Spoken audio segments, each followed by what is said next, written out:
گیلانی صاحب کا اور ان کے بیٹے جو مہر بانو قریشی سے جیتے ہیں ان کا.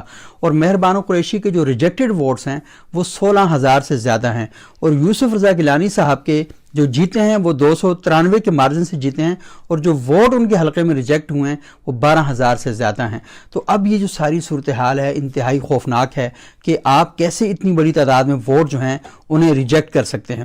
اور جو ٹرن آؤٹ اس مرتبہ رہا جو میں نے آپ کو بتایا 6 کروڑ کا, تو 48% پوائنٹ سم تھنگ جو ٹرن آؤٹ ہے فافن کی رپورٹ کے مطابق وہ رہا ہے. لیکن جو 2018 کے الیکشن تھے اس کے حوالے سے بھی 2-3 باتیں میں آپ کو بتاتا چلوں کہ اس وقت جو ٹرن آؤٹ تھا وہ 52% تھا, یعنی 4% ٹرن آؤٹ جو ہے وہ کم ہوا ہے. لیکن اس کے ساتھ ساتھ جو 16 لاکھ ووٹ ریجیکٹ ہونے کی میں نے بات کی ہے, تو 2018 کے الیکشن کے اندر بھی 16 لاکھ تقریباً ووٹ جو تھے وہ ریجیکٹ ہوئے تھے. اب جو فافن نے اپنی رپورٹ دی ہے